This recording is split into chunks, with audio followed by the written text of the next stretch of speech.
Let's go.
아버지 영으로 기도하시도록 지금 영을 열어주셔서 영을 열어주셔서 영을 열어주셔서 영으로 기도하시도록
말씀은 출애굽기 1장 8절에서 22절입니다.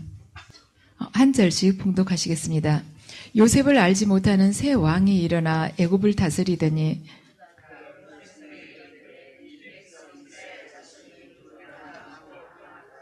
자, 우리가 그들에게 대하여 지혜롭게 하자. 두렵건대 그들이 더 많게 되면 전쟁이 일어날 때 우리 대적과 합하여 우리와 싸우고 이 땅에서 나갈까 하노라 하고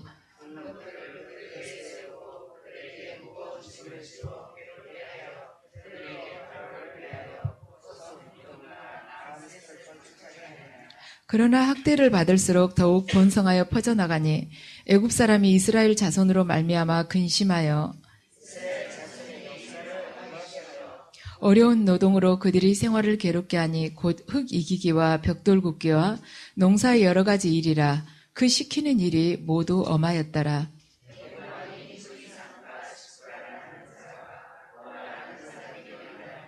이르되 너희는 히브리 여인을 위하여 해산을 도울 때 그 자리를 살펴서 아들이거든 그를 죽이고 딸이거든 살려두라.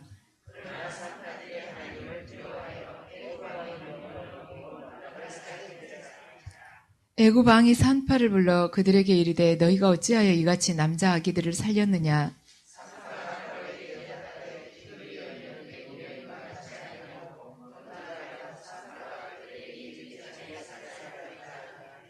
하나님이 그 산파들에게 은혜를 베푸시니 그 백성은 번성하고 매우 강해지니라.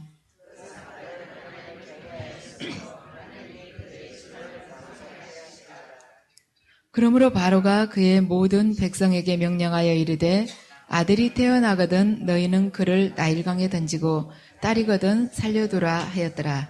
아멘. 이 시간에는 출애굽의 목적에 대해서 말씀을 드리겠습니다. 하나님의 백성들에게 하나님의 위대한 구원을 가장 생생하게 전하고 있는 책이 바로 출애굽기일 것입니다. 그래서 우리가 출애굽의 신앙을 붙들 때 우리의 그 본질, 나의 정체성에 대해서 제대로 깨닫게 되고 또한 하나님의 능력을 생생하게 알 수가 있습니다. 그래서 이스라엘 백성들은 지금 애굽에서 노예가 되어서 절망 가운데 살고 있었습니다. 그런데 그 노예가 되어서 살아가고 있는 것도 힘든데 지금 이스라엘 백성들이 숫자가 기하급수적으로 불어나니까 바로가 거기에다가 또한 더 힘들게 말하자면 노동을 가중을 시키고 있습니다. 그래서 이들이 애굽에서 말하자면 자유를 얻어서 축복된 백성으로 살아갈 수 있는 가능성은 더 미미하게 되었습니다. 근데 하나님께서는 이 노예 백성들을 거기에서 해방을 시켜서 그들이 조상들과 맺었었던 그 언약을 다시 말하자면 확인하면서 그것을 지켜주고자 지금 하고 계십니다. 그래서 당신의 능력으로 이들을 건져내 주신 것입니다. 그래서 우리가 믿는다 하면서도 세상이라는 애굽, 부와 명예와 권력으로부터 지금 현재 노예가 되어서 살아가고 있는데 우리 힘으로 거기서 말하자면 노예 생활에서 탈출하기는 굉장히 어렵다는 것입니다. 하나님의 은혜가 없이는 우리가 거기서 빠져나오기가 어렵다는 것을 지금 출애굽기는 알려주고 있습니다. 그래서 믿음이라는 것은 단순히 하나님을 대한 종교나 신앙의 믿음이라는 것이 아니고 하나님의 말씀에 순종하여서 우리가 얼마나 위대한 삶을 이 땅에서 살아가는가, 바로 그것이 우리가 그 하나님의 말씀 그대로 살아가는 그 삶이 바로 믿음이라는 것입니다. 그런데 지금 우리가 이 구약을 보면 이미 이 지금 출애굽기 그 전에 아브라함과 이삭과 야곱을 통해서 하나님은 그 족장들을 통해서 당신을 드러내셨습니다. 그런데 지금은 족장들이 시대가 가고 하나의 공동체를 통해서 하나님께서 당신이 그 언약의 말씀을 이루어내는 것을 지금 보여주고 계십니다. 그래서 이 공동체를 통해서 구원이라는 것이 어떻게 이루어져 가고 있는가, 그걸 지금 이 출애굽기를 통해서 당신께서 보여주고 계십니다. 그래서 이 민족이 그 압제하, 바로의 그 압제하에서 어떻게 해방을 하며 하나님의 능력으로 그 광야길을 어떻게 이겨내면서 걸어올 수가 있으며, 또한 그 광야에서 하나님과 이 이스라엘 백성과 어떠한 관계가 맺어지면서 결국에는 그들이 가나안에 입성하게 되는가, 그걸 보여준 것이 바로 출애굽기입니다. 그래서 하나님께서는 이 애굽에서 잘 살고 있는 이들에게 그냥 그들에게 애굽으로부터 탈출을 하라고 하면 안 나오죠. 그래서 그들을 어떻게 할 것인가, 지금 그것부터 지금 1장에서 어떻게 해서 그들이 애굽에서 탈출하는가를 할 수 있는 그 계기를 지금 1장에서 보여주고 있는 것입니다. 그런데 이들이 어떻게 해서 애굽에 들어갔는가, 그냥 또 애굽에 들어가지지가 않죠. 가나안 땅에서 지금 애굽으로 들어갔는데 그 애굽으로 하나님께서 몰아넣으시기 위해서 지금 흉년이라는 그러한 기근을 사용해서 이스라엘 자손을 애굽으로 불러들이고 계십니다.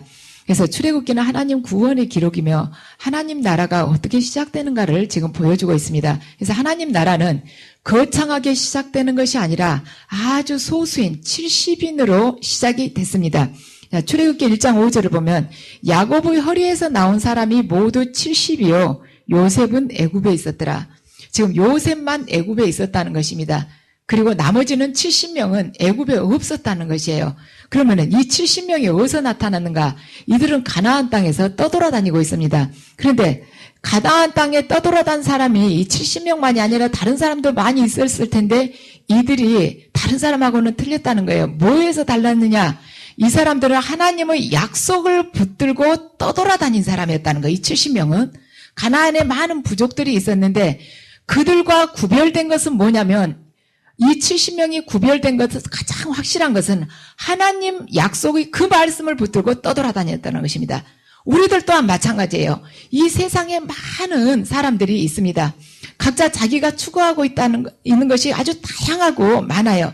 그런데 우리도 또한 하나님으로부터 직접 부르심을 받기 전까지는 떠돌아다니고 있었어요. 떠돌아다니고 있었는데 우리는 믿는다면서도 떠돌아다니는 사람들이었습니다. 그런데 뭐가 다른가? 하나님 약속의 그 말씀을 붙들고 우리도 떠돌아다닌 사람들이었습니다. 근데 그 우리를 하나님께서 당신께서 정하신 그 시점에 우리를 강권적으로 불러내신 것입니다. 그래서 하나님의 약속은 우리들을 거기서 불러내서 하나의 그 새 예루살렘이라는 당신의 나라의 그 도성의 시민이 되게끔 하신다는 것입니다.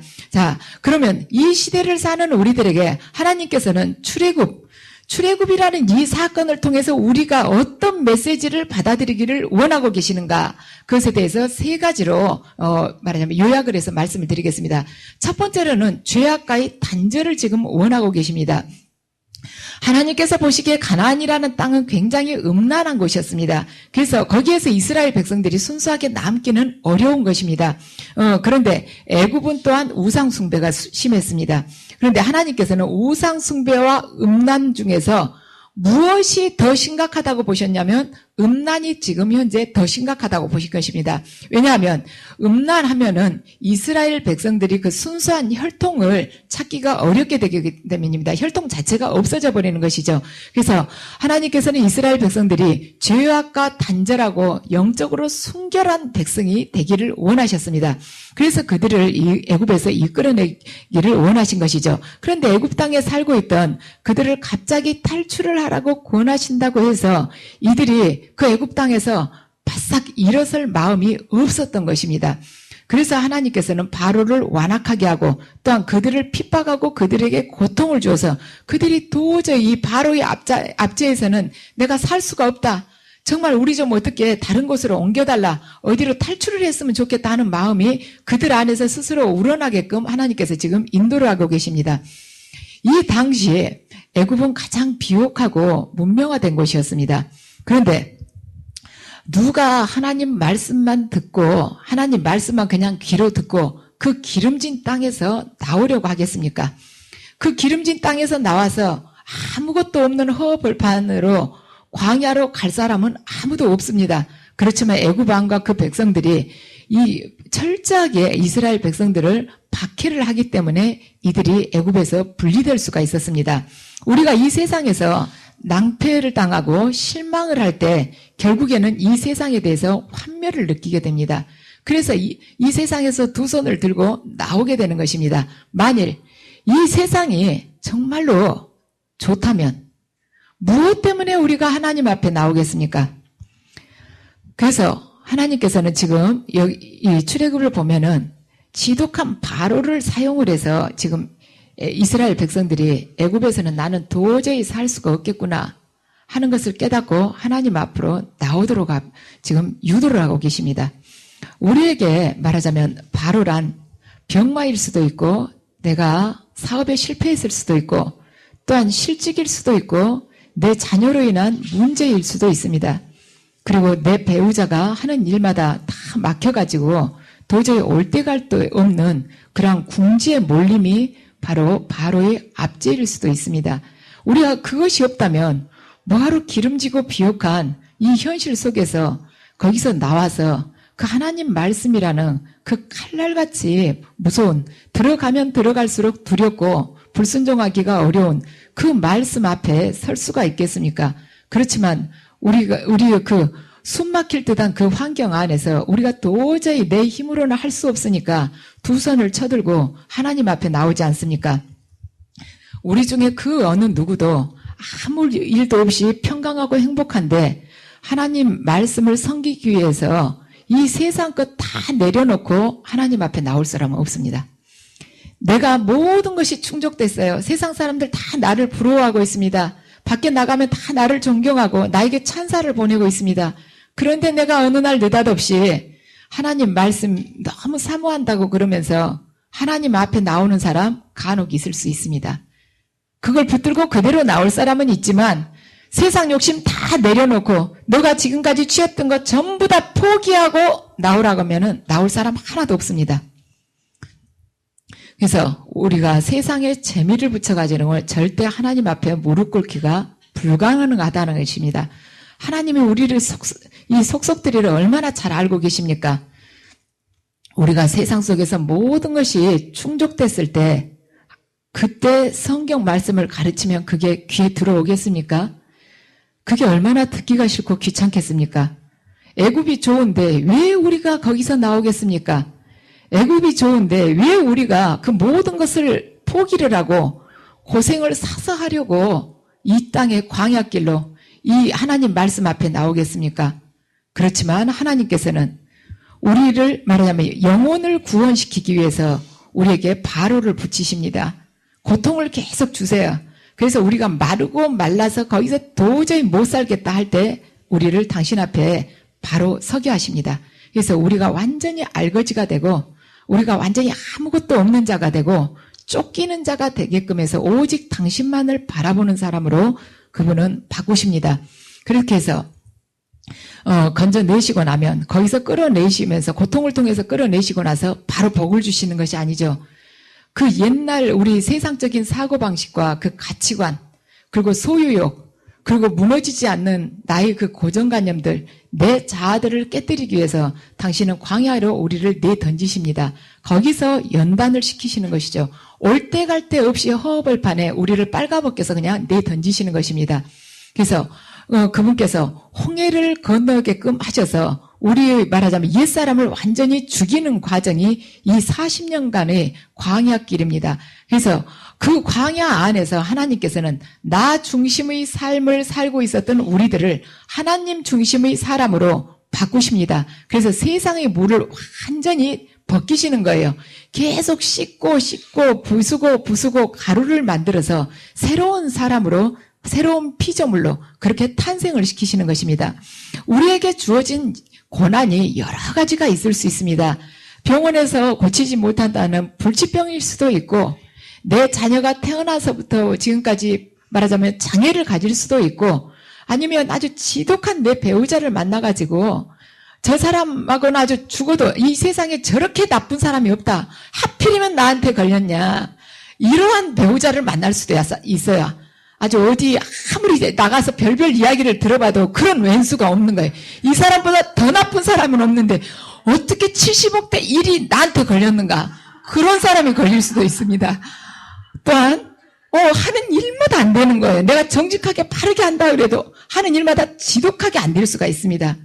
그리고 학교 다닐 때 나보다 공부도 지질이 못한 애가 결혼해서는 이상하게 신랑을 잘 만나고 지금 맘대로 남편을 쥐고 흔드는 사람, 기도도 안 하는데 잘 되는 사람, 그런 사람이 있는데 나는 정말 남편을 잘 섬기고 시댁에다도 남편이 30만 원만 내자 할 때 내가 50만 원씩 내는데도 죽으라고 안 되는 경우 있어요.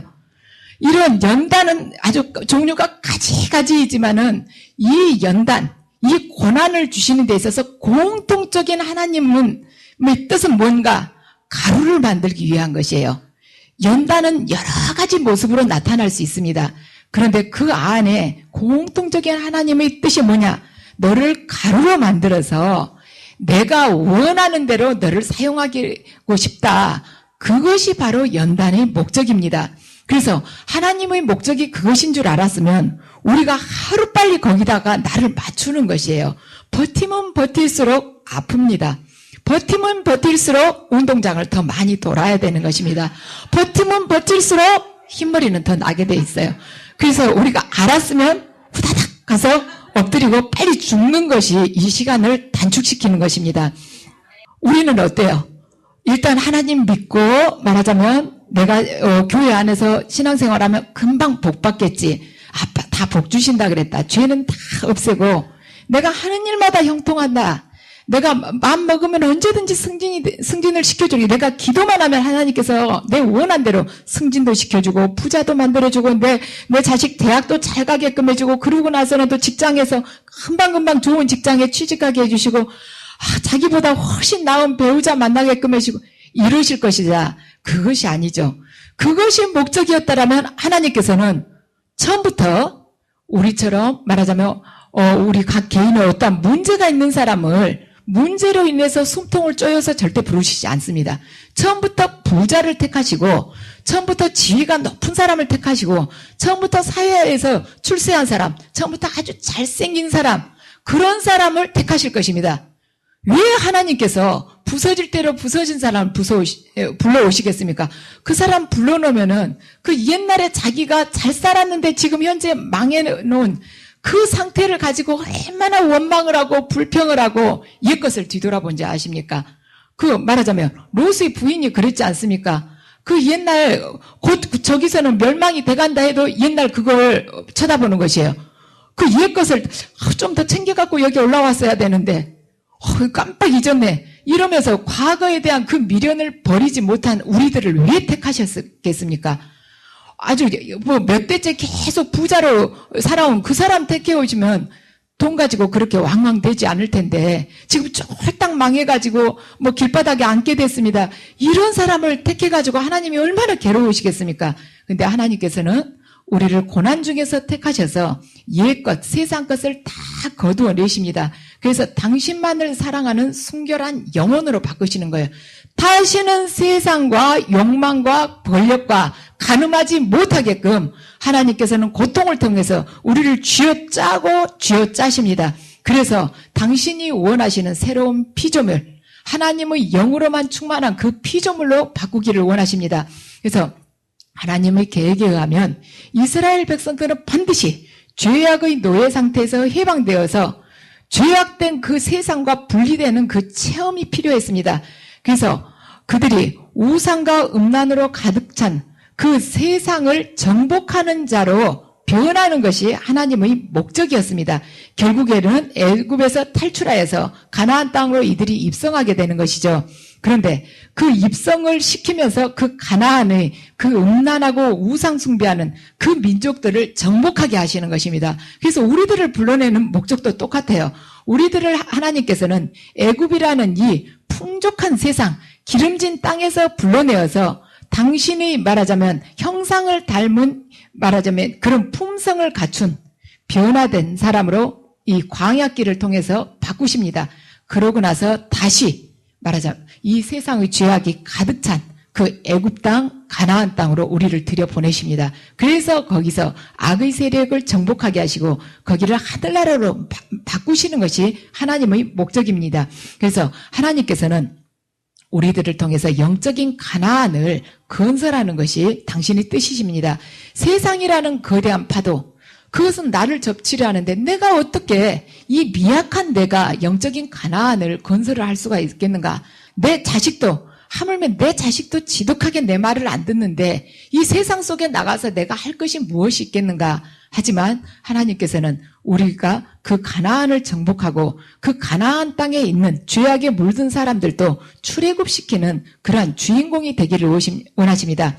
오늘 이 출애굽기 1장을 보면 이스라엘 백성들이 얼마나 미미하게 시작했는가를 보여주고 있습니다. 그들이 그 미미한 백성들 70명으로 시작했던 그 이스라엘 백성들이 애굽에서 아주 지독한 압제를 받으면서 그 절망 가운데서 지금 말하자면 거기서 탈출하기를 원하고 있죠. 근데 거기에 미미하지만은 희망을 주는 부분이 있습니다. 애굽 왕의 압제 아래에서도 하나님을 두려워하는 사람이 있었다는 것입니다.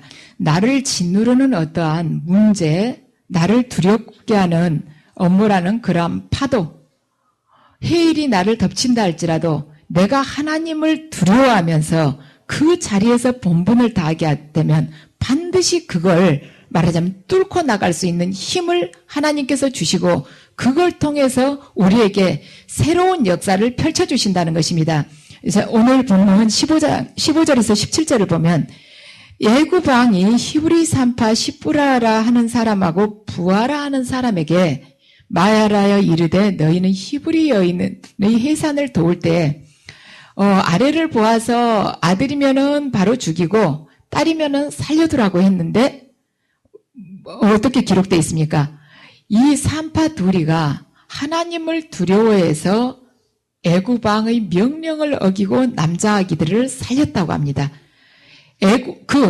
한 나라의 그 애굽 왕의 명령을 어기는 데 있어서 기폭제 역할을 한 것이 무엇이냐면 하나님의 말씀, 하나님 그분을 두려워했다는 것이에요. 하나님에 대한 두려움은 지혜의 시작이라고 합니다.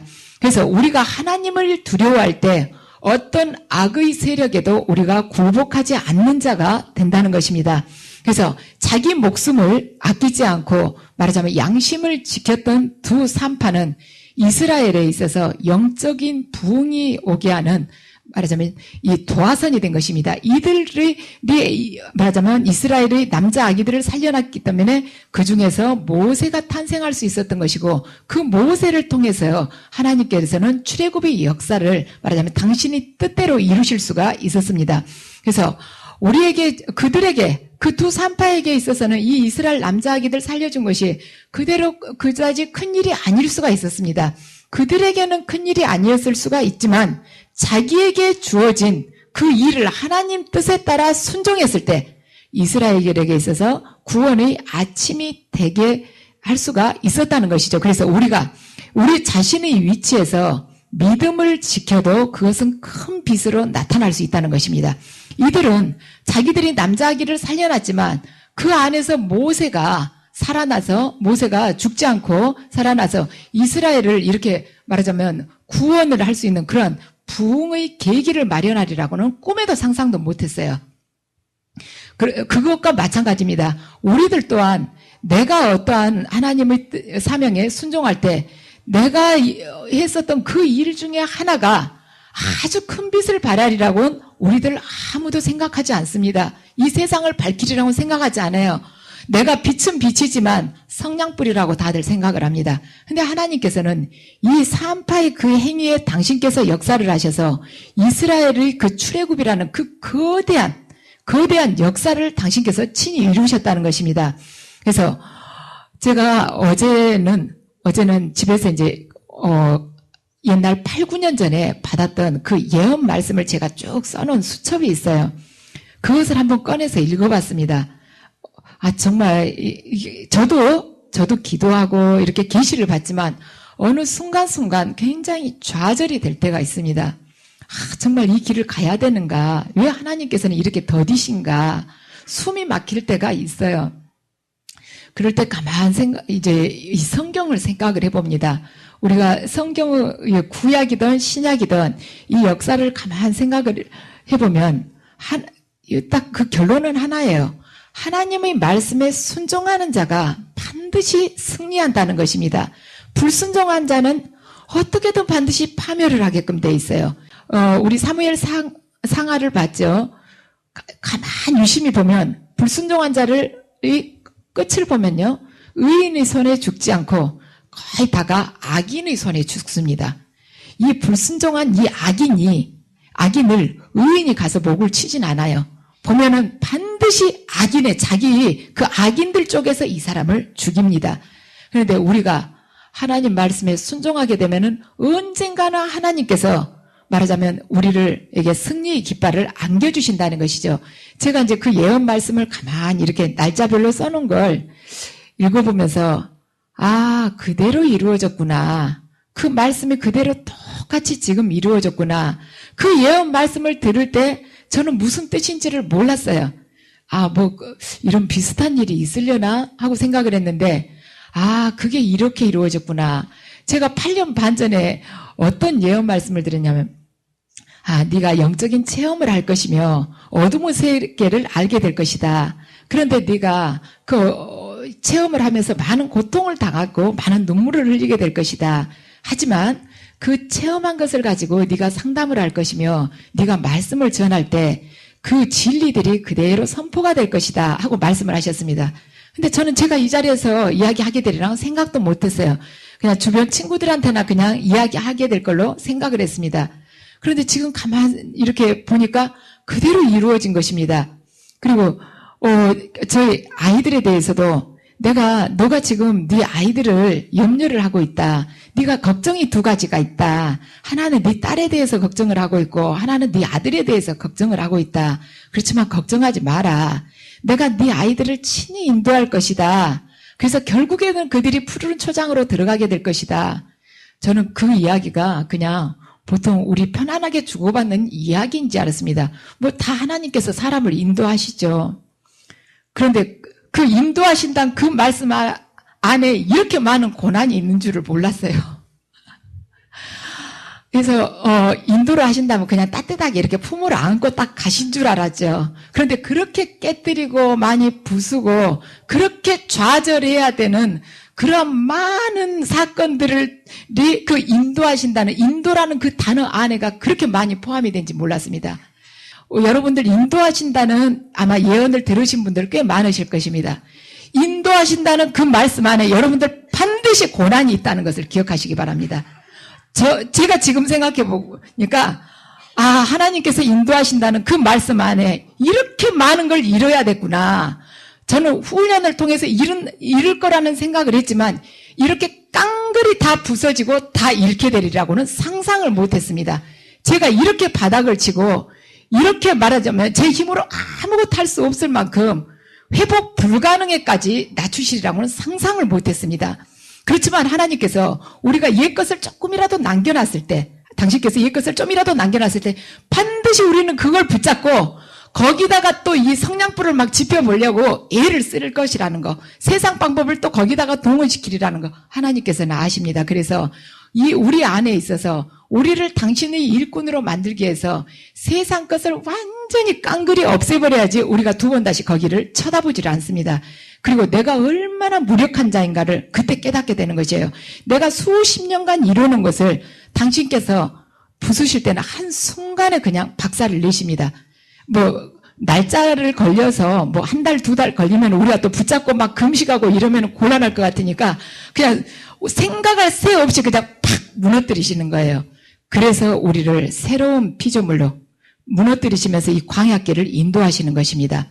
그래서 그때 우리가 얼마나 좌절을 하고 내가 뭘 잘못 살았는가, 얼마나 많은 회개를 하게 됩니까? 그러면서 내가 자신이 부서지면서 내가 얼마나 무력한데 지금까지 얼마나 이 두 주먹에다 힘을 쥐고 살아왔던가, 내가 많은 것을 소유한 줄 알고 내 자신의 능력이 굉장한 줄 알았는데 얼마나 말하자면 미련하고 말하자면 미미한 자인가를 그때 깨닫게 된 것입니다.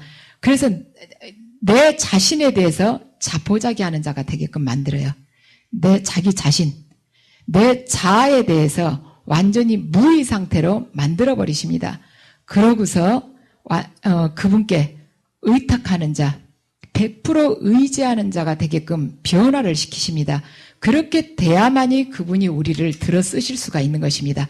조금이라도 살려두면 우리는 거기서 반드시 내 뜻대로 하나님을 끌고 가려고 하기 때문입니다.